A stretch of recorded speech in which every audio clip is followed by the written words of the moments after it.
okay, you're right. I don't have x-ray vision and I can't fly, at least on my own. Let me share with you what my actual strengths are. And I think you'll find in all seriousness that they're pretty cool in their own right. So number one, in all seriousness, I can breathe underwater. I mean, if it's good enough for Aquaman, it's good enough for me, right?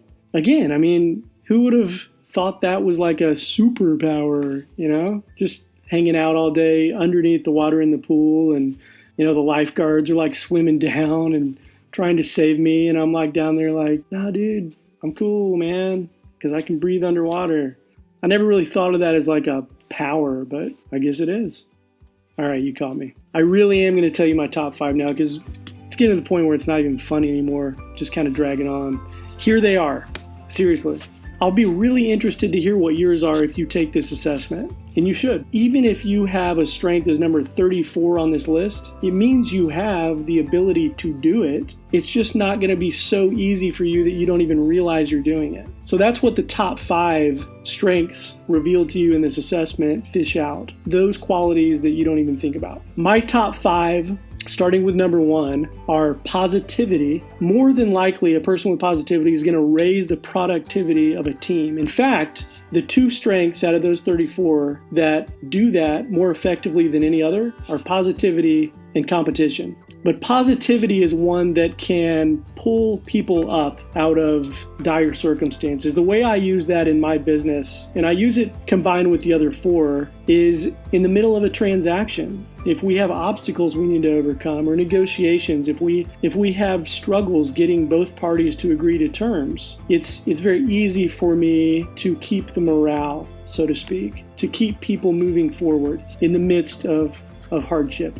So that's positivity. Number 2 for me is a strength called empathy. For me, my entire life, it's been very easy for me very quickly to sense what people are feeling. At the same time, I'm hearing what's coming out of their mouth. So the way I use this in business is in that context. If I'm talking to clients and they're telling me something, but I sense that they're feeling maybe the opposite of what they're saying, I'm going to stop, do a timeout, and we're going to talk about that. And I'll just mention that, hey, I'm sensing this. Is there any validity to that, first of all? And secondly, let's talk about that so that we can efficiently move on to the next piece of the puzzle.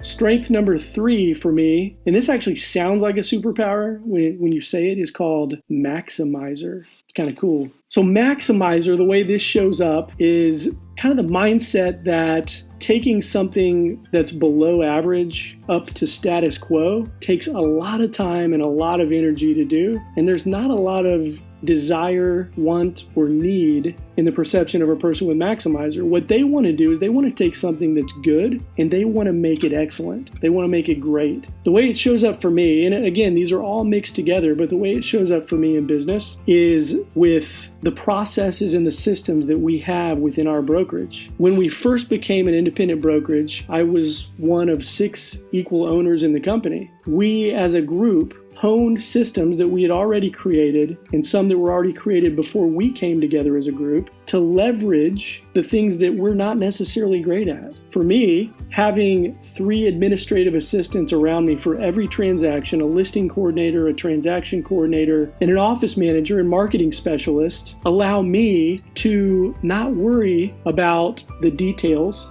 but knowing that we have top-notch individuals who are naturally strong in these areas so that I can focus my energy and my talents, not to quote you, LeBron, in the things that I'm strong at. That's how Maximizer shows up. It's a really cool strength. The shadow with Maximizer is that there's not a lot of patience with people who are maybe trying to fix us or trying to get us to be more well-rounded, because we don't have a lot of desire to be well-rounded necessarily. We do have a desire to be absolutely excellent in the things we're already absolutely good at. That's Maximizer.